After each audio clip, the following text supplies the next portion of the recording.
This is a video I should not have to produce for a story that should not have happened.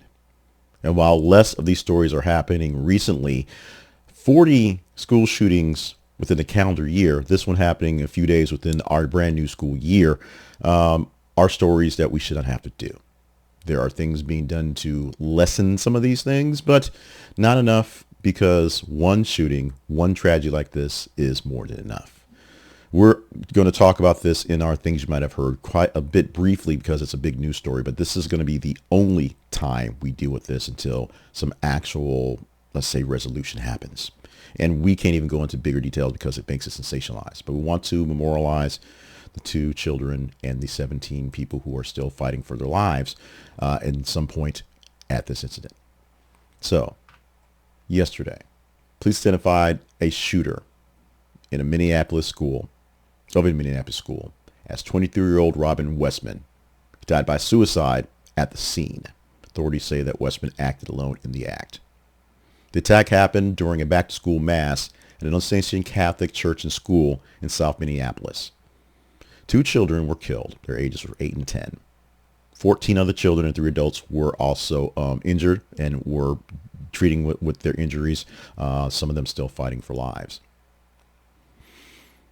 Westman fired from outside through a church window while students were in the pews during a mass that was celebrated for the beginning of the school year.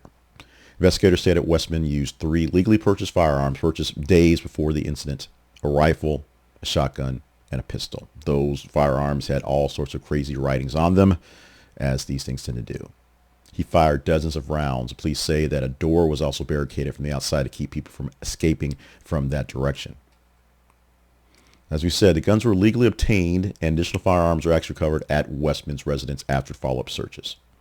Authorities are reviewing his online writings and videos, which went viral pretty quickly and then were taken down, as they should have, which attributed to Westman's, we'll just say, delusion, and include disturbing premeditation and references to prior attacks. He basically was celebrating other people who did school attacks and was essentially, in all the writings, proved that he's an equal opportunity hater. He's not a racist. He basically hates every single person. FBI is investigating shooting as potential domestic terrorism, hate crime. The issue is targeting Catholics specifically because that's where he shot up. But you can pick a hate if you want to, because he wrote about hating pretty much every single group out there. Also, some kill Donald Trumps as well. No final motive has been announced in what's going on. It is literally hours after this is happening, so it'll take a while to kind of go through what's left and maybe talk to some people and figure things out.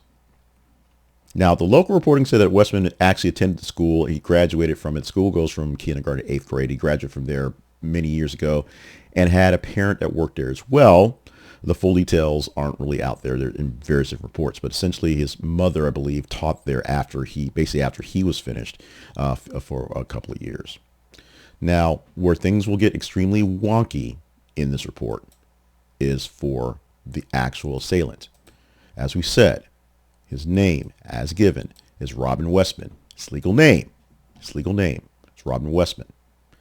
Apparently, Mr. Westman was in the middle of transitioning or moving away because he was not born as a Robin. He was born as a male, or he now transitioned to a she. It's hard to really explain it because, as we tend to not want to talk about these things and bring these things up, one more piece to make it all crazy, adding, we'll just say, this element to keep from being demonetized any further is going to be interesting. Cash Patel says it's a hate crime. They're going to run this thing up the flagpole and see where it goes. The problem is there is no resolution for Westman because Westman made the resolution for him herself. This is a story and a video that need not have happened, but it has happened.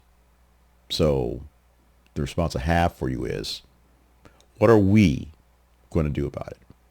That's the question. Focus on that question and on the lives of the people who have to mourn the loss of children in their families and mourn the change in community of the community, because not only does this affect a couple families, everyone in the community now has to live with this going forward, including us, who may not be a part of the Annunciation community, but we as people, have to hear and live and tell and have conversations about their story.